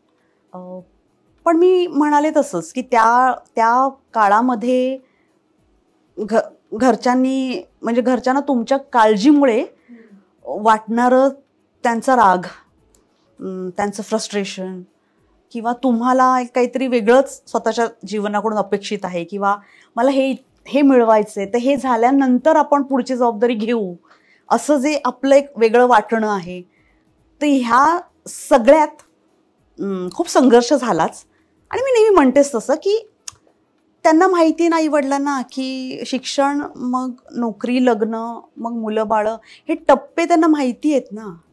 आता जेव्हा मी ह्यातला एक मोठा टप्पाच जरा पुढे ढकलत चालले, करावं काय? हे जसं मी म्हटलं तसं त्यांना मला मार्गदर्शन नाही करता येते त्यांना, कारण ते कधी एकटे राहिलेच नाही आहेत. त्याच्यामुळे ह्या एकटं राहण्याचे चॅलेंजेस आणि त्याचे प्लस हे त्यांना माहितीच नाही आहेत. आणि एखादी बाईच स्पेसिफिकली ही एकटी समर्थपणे राहू शकते, स्वतःला सांभाळून राहू शकते किंवा स्वतःची काळजी नीट घेऊ शकते.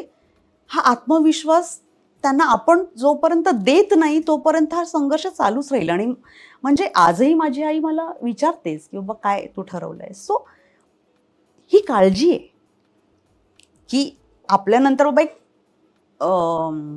पार्टनर असावं. एक सर्वसामान्य आहे की लग्न झालं ना की सगळे प्रॉब्लेम्स संपतात, असं एक. आणि हा नाही, मिथ नाही म्हणणार, कारण कसं आहे, मी पुन्हा म्हणते की आपण त्याच्याकडे कसं बघतो. जसं मिथ आहे हे आधीचं माझं आहे. आता मी काय म्हणते तर मी त्या अशा सगळ्या कपल्सना बघते ज्यांनी despite they are not being perfect for each other, त्यांनी एकमेकांना सांभाळून घेऊन त्यांचं सहजीवन कसं फुलवलंय, काय केलं असेल त्यांनी की सगळे दोष दिसतात आपल्याला दोघांमधले, ते त्यांनाही दिसत असणारच आहेत, एकत्र राहत आहेत, तरी इथपर्यंत कसे पोचले. म्हणून मगाशी म्हटलं तसं मला जे जाणवते ते की ह्यांनी तेच केलं असेल, त्यांनी गुणांकडे लक्ष केंद्रित केलं असेल, त्यांनी एकमेकांना सांभाळून घेतलं असेल. अरे ही काही सुधरू शकत नाही, अरे रे इकडे याचा प्रॉब्लेमच आहे, त्यांनी ठरवलं असेल म्हणूनच ते इथपर्यंत आलेत. त्याच्यामुळे आजही माझ्या आईला माझ्याबद्दल वाटणारी काळजी आहेच. 2016ला माझे पप्पा गेले, त्यांनाही शेवटी त्यांना म्हणजे डिमेन्शिया झाल्याने त्यांना बऱ्याचदा ते नाव त्यांना माझं लक्षात राहत नव्हतं, पण काहीतरी त्यांना जेव्हा ते असायचे त्यांच्या सेन्समध्ये तर त्यांनी हाच प्रश्न विचारला की लग्न का करत नाही आहेस. सो आई वडील म्हणून मुलांची काळजी वाटणं हा भाग अत्यंत म्हणजे इट्स पार्ट ऑफ देम. तर त्याला आता लग्न करूनच उत्तर द्यावं लागेल नाही का. सो कीपिंग माय फिंगर्स क्रॉस. पण कसा मुलगा हवाय एकदा आम्हाला सांग. छे नाही ह्याच्यावर तर काय भारीच झालं. एकदा कुठल्या तरी सिरियलमध्ये लग्नाचं माझ्या मुलीचं लग्न होतं तर त्याने विचारलं की हां मग तुमच्या लग्नामध्ये तुम्हाला तुमचे अनुभव सांगा. त्याच्यावर मी त्याकडे बघितलं, मी असं बाजूला बघितलं, म्हटलं माझं झालं ना लग्न की मी तुला सांगेन. त्याच्यावर म्हणजे तो बिचारा क्लीन बोल्ड झाला आणि मग he kept on saying me sorry. पण मग नेमका तोच व्हिडिओ इतका व्हायरल झाला आणि मी म्हटलं अरे बापरे आता हे पण कळलं का लोकांना. त्याच्यामुळे नाही मी सांगितलं ना समोर आल्यावर घंटी वाजते अगं. ते आता आपण लाख सांगू. I think whoever is chosen for you, जे नशिबात आहे ते होणारच.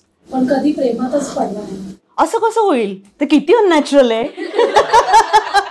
किती अननॅचरल आहे. असं होऊच शकत नाही. ऑफकोर्स प्रेमात पडले. Clean bowled. पण मग मॅम ही तुमची बाजू झाली की काही कारणं असतील पण समोरून तुम्हाला प्रपोजल्स आलेच असतील. बीन अ गर्ल ते येतातच मुलांच्या तुलनेत जास्त प्रमाणात. तर त्यांना म्हणजे नकार देताना किंवा ते डील कसं केलं आणि कधी नकार दिल्यानंतर रिग्रेट झालंय का काइंड ऑफ. हे तुम्ही आता हे व्हायरल करणार आहात. कोणाला मी आवडत असेल तर आता मग पंचायत होईल माझी. बघा तुम्ही नीट एडिट करा प्लीज. नाही to be on a very like honest note. पण ज्या म्हणजे वयामध्ये स्थळं यायला हवी तेव्हा जेव्हा ती जशी येत होती ना तेव्हा मोस्ट ऑफ द मुलांचं हे होतं की त्यांना ॲक्ट्रेस बायको म्हणजे नको, ह्या क्षेत्रात काम करणारी मुलगी त्यांना नको आहे. त्याच्यामुळे बऱ्याचदा ते मला हे क्षेत्र सोडावं असं सांगत होते. की जेव्हा मी नुकतीच एक अभिनेत्री म्हणून मला असं वाटत होतं की हीच तर ती वेळ जेव्हा मला माझ्यातली स्ट्रेंथ सापडते, मला तो आत्मविश्वास आलाय, मला प्रोजेक्ट्स मिळत आहेत. आणि नेमकं त्याच वेळात होत असल्याने माझी तयारी नव्हती की मी हे सोडून लग्न करावं. त्याच्यामुळे मूळ म्हणजे माझे घोडे तिथेच अडकले खरं तर. सो मोस्ट रिझन हेच होतं. आणि मग ते त्या काळात अमेरिकेत जाण्याचं फार होतं असं. तर मग पुन्हा तेच की मला ॲक्ट्रेस होण्याचं किंवा मला ॲक्टर म्हणून प्रूव्ह करण्याची माझी अर्ज इतकी स्ट्रॉंग होती की मी त्या गोष्टींना मी टाळलं असं म्हणून. कारण एक इनग्रिड बर्गमन नावाची एक स्वीडिश अभिनेत्री आहे जीने हॉलिवूड चित्रपटातही काम केलं. तिचं माय स्टोरी नावाचं पुस्तक आहे. त्यात तिच्या पहिल्याच पानावर असं तिने लिहिलं आहे की ती त्या स्वीडनच्या त्या कुठल्या स्टॉकहोमच्या कुठल्या नदीच्या काठावर उभी होती आणि तिला जीव द्यायचा होता कारण तिला त्या अभिनय शाळेत प्रवेश नव्हता मिळाला. ॲक्ट्रेस व्हायचं हेच स्वप्न होतं. ती अख्खं पुस्तक वाचून झाल्यानंतर मला वाटलं की माझ्यात ती अर्ज आहे का अभिनेत्री होण्याची, की जर उद्या मी ॲक्ट्रेस नाही झाले तर माझ्या जीवनाला काही अर्थच नाही असं मला वाटावं.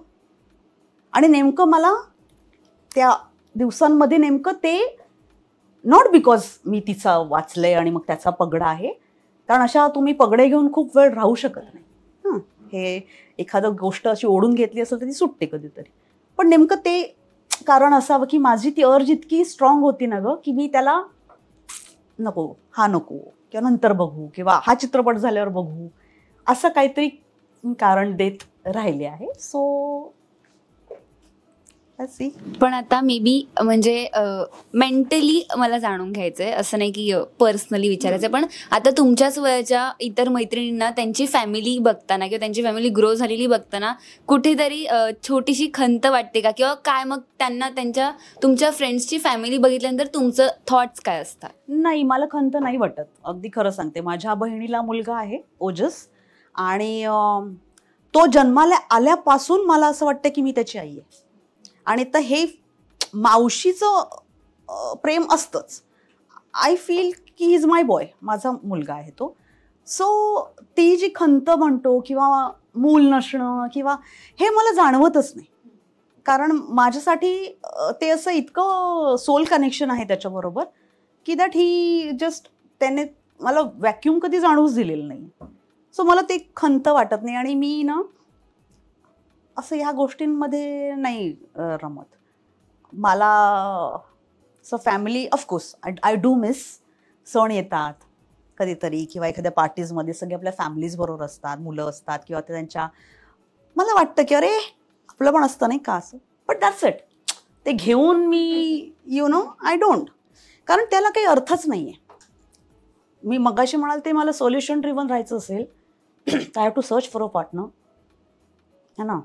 सो मला ते असं खंत नाही म्हणणार. I do feel that I should have असं मला नक्की वाटतं.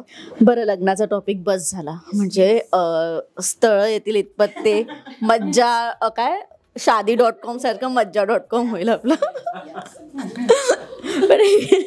पण हे सगळं एका बाजूला. पण आता जेव्हा इतकी प्रसिद्धी आहे किंवा आत्ता प्रेक्षक ओळखतायत, म्हणजे आत्ता माहिती आहे की शीतल क्षीरसागर नक्की काय करते, हे सगळं चालू असताना आता कोणत्या फिल्म्सला अप्रोच केलाय का किंवा काही फिल्म्स आल्या आहेत का, म्हणजे मराठी असू दे, बॉलिवूड असू दे किंवा असं काही? नाही, तुला खरं सांगू का, 2019 साली मी सिनियर सिटीझन नावाची एक फिल्म केली.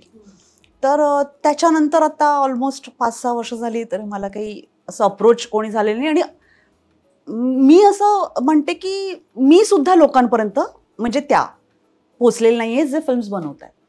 सो म्हणजे कोणी मला अप्रोच झालं नाही असं सगळा दोष त्यांच्यावर टाकण्यात काही हे अर्थ नाही आहे.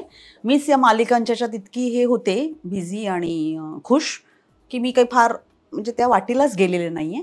But I am sure 2025 is a new year आणि OTT इतके प्लॅटफॉर्म्स आहेत. सो आता वेळा लोकांना भेटणं किंवा ऑडिशन्स देणं किंवा नव्याने कॉन्टॅक्ट्स बनवणं असं मी आता हळूहळू सुरू केलेलं आहे. आणि लकीली आपल्या अनेक टेक्निशियन्स मराठी मुलं मुली आता हिंदीमध्ये सुद्धा काम करतायत. आणि फॉर्च्युनेटली त्यांनी माझ्यावर काम केलं असल्यामुळे त्यांना कुठल्या तरी छान व्यक्तिरेखांसाठी माझं नाव सुचतं किंवा ते सजेस्टही करतात. तर त्याच्यामुळे आता मी पुन्हा म्हणजे एक रिकनेक्शन आपण असं म्हणूया तर तसं सुरू झालेलं आहे. तर आय होप आणि मी खरंच म्हणजे मला असं वाटतंय की आता मराठी चित्रपटात काम करायला हवंच, कारण आपले मराठी चित्रपटसुद्धा आता इतके वेगळ्या वेगळ्या विषयांवर होत आहेत आणि पूर्वीसारखेच ते हिरो हिरोईन सेंट्रिक नाही राहिलेले. आता इतर म्हणजे ती काय म्हणूया इतर पात्रसुद्धा कथेची मुख्य प्रवाह किंवा ते कथा म्हणून ते येत आहेत, कथेच्या ओघात येत आहेत. त्याच्यामुळे आताचा हा काळ खूप छान आहे. फक्त इतकंच की सच टिपिकल आई आणि असं मला नाही करायचं. मी असं म्हणणार नाही की मी मुख्य भूमिकेत असायला हवं, असेल तर आय वुड लव्ह इट. पण अशी भूमिका असावी पुन्हा जी कथेला पुढे नेईल, जी मी आत्तापर्यंत जे नाही केलेलं ते काहीतरी मला वेगळं करण्याची संधी मिळवून देईल असं वाटतंय मला. तर हो तसं काहीतरी येईल. म्हणजे अड्ड्याच्या शेवटचा प्रश्न हा असू शकतो, कारण का कसं असतं आपण भूमिकेवरून किंवा सोशल मीडियावरून एखाद्या व्यक्तीला पटकन जज करतो. शीतल क्षीरसागर ही व्यक्ती माझ्यासाठी असं वाटतं अरे बापरे ही खूप रूढ असेल किंवा ही बोलताना नीट बोलेल ना. म्हणजे जेव्हा अंकिताने सांगितलेलं की अड्ड्यावर मॅम आपण यांना बोलवूया, यांना खूप छान बोलतात, तर आपण अड्ड्यावर यांना बोलवू शकतो. माझा शिंदेला एकच पहिला प्रश्न होता, शिंदे बघ नीट बोलतील ना.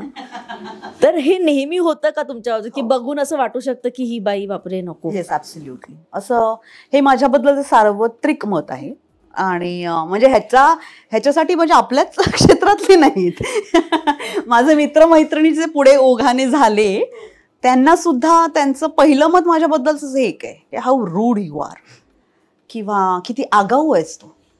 आणि मग स्वतःच ते कबूल करतात की नाही ग तुझ्याशी बोलल्यानंतर असं वाटत नाही. पण आता ह्याचं काय करावं मला अजून ना मला खरंच ह्याचं काही सुचलेलं नाही. आता तुम्ही तर खूप यंग आहात माझ्यापेक्षा, तर हे असं म्हणजे माझ्या जन्मापासून आलेलं की काय काय माहिती. पण कदाचित माझ्या चेहऱ्यात आहे. हां काय करू नाही थांब आता ह्या मुद्द्यावर मी पुन्हा नव्याने विचार करते की काय असायला हवं. पण I really have no idea का, म्हणजे मी असं काही बघते म्हणून असं वाटतं का, हा म्हणजे नेमकं काय होतं असं, म्हणजे का असं एक अशी एक काय म्हणतात आदरयुक्त भीती किंवा एक भीती आज ते बोलायला येताना हा हे छान आहे, हे आवडतंय मला. हा हा हे आवडलंय मला. पण then I am being labelled as a rude इज नाही. आमचा अड्डा झाला एक, त्याच्यात शिल्पा नवलकर आलेल्या. तर त्यांनी एक छान उदाहरण दिलं की कोणतरी मोठेच आर्टिस्ट होते, म्हणजे अमिताभजी किंवा धर्मेंद्र, की सेटवर हेमा मालिनी आणि श्रीदेवी, रेखा या दोघी असायच्या.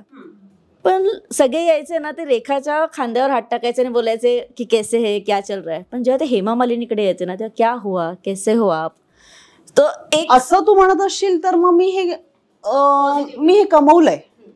हा नाही, हे जर असं तू अशा अर्थाने म्हणत असशील, आता उदाहरण दिलंच म्हणून, तर मग आय हॅव मेड शुअर की माझ्याशी असंच वागलं जाईल. मी मगाशी तुझ्याच प्रश्नाला उत्तर देताना म्हणाले ते की मी स्त्री म्हणून काय परसिव्ह होणार आहे. तर मी सहज अवेलेबल नाही, हे जर तुमच्यापर्यंत पोहोचत असेल तर मी करेक्ट आहे. कोणी येऊन खांद्यावर हात टाकून बोलू नाही. नाही नाही नाही, माझे मित्रमैत्रिणी सुद्धा मला घाबरतात, असं ते अल्टिमेटली अग्री करतात की नाही थांब, तुझ्याशी हे बोलायचं की नाही याचा मी विचार करतो. तर पण मला असं वाटतं मी हे कमवले, कारण ॲज अ सेड रिस्पेक्ट हा नेहमी कमवावाच लागतो, तो तुम्हाला मिळत नाही. आणि जरी तुम्ही खूप छान अभिनेत्री असलात तरी माणूस म्हणून सुद्धा तुम्हाला तो कमवावाच लागतो. त्याच्यामुळे जर माझ्या या करण्यात किंवा त्या प्रोसेसमध्ये if I turn out to be rude किंवा in a very nice way आदरयुक्त भीती, तर yes I am okay with that. काय होतं त्याच्यामुळे ना, ज्यांना खरंच जेन्युइनली माझ्याशी कनेक्ट व्हायचं आहे ना, ते माझ्याशी होतातच. ही झालीच, तू पोचलीस, तूही पोचली. आणि इनफॅक्ट आज राईट नाऊ मला मी ह्याला आत्ता बघितलं, पण मी तुमच्या सगळ्यांबरोबर मला असं वाटतं मी कनेक्टेड आहे. मला माहित नाही तुम्ही माझ्याबरोबर झाला आहात का, पण I feel part of you. मला नाही असं वाटत आहे तुम्ही वेगळा कंपू आहात आणि मी कुठेतरी वेगळी आले. I feel I am you. तुम्हाला माहित नाही, आता एवढ्या बोलल्यानंतर तुम्हाला असं वाटत असेल की मी रूढ आहे, तर मग काहीतरी प्रॉब्लेम आहे. एक्झॅक्टली. पण मला तेच वाटतं की तुम्ही just for the sake of it don't get connected with me. माझी एनर्जी इतकी स्वस्त नाही आहे की anybody can get into my aura and like make mess of it. कारण मी असं व्हायब्रेशन्सना मानणारी किंवा मला ते जाणवतात किंवा मला असं, आणि I take a note of it. मी जे म्हणाले ते की बाई म्हणून मला ज्या शक्ती मिळालेल्या आहेत निसर्गाकडून किंवा मी ज्या जन्मजात घेऊन आली आहे, त्याचा वापर, त्याचा उपयोग मला करायलाच हवा. जर माझं सिक्स सेन्स मला काहीतरी सांगतं आहे आणि मी त्याच्याकडे दुर्लक्ष करत असेल, आणि मी केलं आहे पूर्वी असे, त्याचे मेजर फटके मला मिळालेले आहेत, तर मग त्यापासून सावध होऊन जेव्हा जेव्हा माझं मन मला अत्यंत च्या वातावरणातही जेव्हा एक गोष्ट मला लागते किंवा एखाद्या माणसाबद्दल, मग ती काही स्त्री पुरुष कोणी असेल, ती जर मला अचानक रॅन्डम येते तर मी तिकडे लक्ष देतेच. त्याच्यामुळे मला हे गुड. पण माझ्याबद्दल हे असं वाटतंय लोकांना, मला छान वाटतंय, म्हणजे अजूनही असंच वाटतंय, म्हणजे छान आहे. नाही, पण मज्जाचा अड्डा एक संधी देतो प्रत्येक कलाकाराला. एक्झॅक्टली. आणि म्हणून मला म्हणजे इंटरव्ह्यू करण्यासाठी मी उत्सुक असते. त्याचं कारणच हे आहे की लोकांना हे जे नुसतं माझ्या चेहऱ्याकडे बघून वाटत असतं, त्याच्या पलीकडे मी कोण आहे हे त्यांना कळावं, हा माझा मुख्य हेतू असतो. आणि controversies no please. So I request you all. So एक सेगमेंट आहे मज्जाच्या अड्ड्यावर की बोलून तर बघ. सो मज्जाचा अड्डा एक संधी देतं तुम्हाला स्वतःलाच एखादा सल्ला द्यायची किंवा त्या जुन्या शीतलला काहीतरी सांगायची की थँक्यू, तुझ्यामुळे आज इथे आहे. तर थँक्यू म्हणायचं असेल किंवा एखादा सल्ला द्यायचा असेल तर आज काय द्याल स्वतःला? मी ह्या शीतलला थँक्यू म्हणेन की डिस्पाईट एव्हरीथिंग कामाबद्दलची निष्ठा आणि जीवनाविषयीची मूल्य ह्याच्यात तू तडजोड केली नाहीस. So so thank you so much for that. आणि तुला मी सल्ला हा देते की स्वतःवर कायम विश्वास ठेव. आणि आज इतक्या वर्षांनंतर खूप कठीण परिस्थितीतून तावून सुलाखून सुद्धा तू एक चांगली माणूस होऊ इच्छितेस, त्या मार्गावर आहेस, तर तुझा तो मार्ग करेक्ट आहे. Stay on it. खूप मस्त. थँक्यू. आणि खरं तर कसं असतं, जेव्हा माणसं 100 असतात आणि ती 0 होतात, आणि ते शून्यातून जेव्हा पुन्हा येतात ना, तेव्हा ती माणसं काही वेगळीच असतात. कारण का त्यांना शून्यात आलेलं कळतं आणि त्यांना माहिती असतं की आता आपण शून्यात आहोत आणि आता पुन्हा तिथे नाही जायचं. आणि गेलो तरी माहिती आहे की शून्यातून पुन्हा कसं वर यायचंय. सो खूप बरं वाटलं की तुम्ही इथे आलात आणि इतका वेळ दिलात. मला असं कळलं की तुम्ही एक शूट कॅन्सल करून इथे आलात. त्यासाठी मला हा अड्डा फार जवळचा वाटतो, कारण का यासाठी तुम्ही फार वेळ काढलाय. थँक्यू सो मच इथे आल्याबद्दल. आणि इट्स मज्जा त्यासाठी तुम्हाला एक छोटंसं गिफ्ट देते. छोटंसंच आहे. Thank you so much. सगळं डाएटचं आहे हे सोडून. No no no, thank you. वा, thank you so much. Thank you. I loved it. ओ, हे मी शेअर नाही करणार आहे. चॉकलेट्स शेअर करायचे नसतात. Thank you. So thank you so much. तुम्हालाही आवडलं असेल हा अड्डा. नाही, मला आणि सगळ्यात काय छान वाटतंय माहितीये का, की माझ्या समोर ऑफकोर्स आहेतच एक पुरुष पत्रकार आणि तुम्ही सगळे आहातच, पण मला तुमच्याबरोबर कनेक्ट करता आलं. म्हणजे तुम्हा मुलींबरोबर बाई म्हणून. कारण तुम्ही जे प्रश्न विचारले ना, त्याच्यावरून मला तुम्ही सुद्धा काय विचार करताय हे पण कळतंय. कारण मला असं वाटतं तुम्ही आमच्या क्षेत्रातल्या बऱ्याच जणांना भेटतच असता आणि अनेक विध व्यक्तिमत्व, आणि त्याच्यामुळे तुमच्याकडे माझ्यापेक्षा खूप जास्त अनुभव असतील. आणि तुम्ही कायम थर्ड आय म्हणून बघत असल्याने तुम्हाला आम्ही आमच्यापेक्षा कदाचित तुम्ही आम्हाला जास्त ओळखत असाल. सो मला खूप छान वाटतंय आणि जेन्युइनली छान वाटतंय की तुम्ही या सगळ्या अशा म्हणजे ह्या क्षेत्रात आता इतक्या अशा धडाडीने आहात. आणि अंकिता किंवा तुम्ही सगळ्यांनी आता विचारलेले प्रश्न म्हणजे तुम्ही त्याच्यावर अभ्यास केलात किंवा असं मला वाटलं की तुम्हाला ते विचारायचे वाटले. मला माझ्या बोलण्यातून आले असेल कदाचित ते, पण ते तुम्हाला सुचले. त्याच्यामुळे तुम्ही किती इंटेलिजंट आहात हे सुद्धा मला त्याच्यामुळे कळलं. आणि तुमच्याशी बोलता बोलता मला मी सुद्धा नव्याने कळले. तर आता ज्या गोष्टी मला कळले आहेत की आपण हे आपल्याला अजून काम करायचं आहे, तर त्याच्यावर मी नक्कीच काम करेन. आणि आदरयुक्त भीतीवर मी अजिबात काम करणार नाही. माझ्या मी रूढ वाटते ह्याच्यावर मी थोडंसं काम करेन. Thank you so much. आणि तुम्हाला हा अड्डा आवडला असेल तर लाईक करा, शेअर करा, कमेंट करा आणि सबस्क्राईब नक्की करा. तोपर्यंत मी मज्जागल अंकिता एका 28 वर्षाच्या ॲक्ट्रेस सोबत आणि माझ्या संपूर्ण टीम सोबत घेते तुमचा निरोप. Bye bye.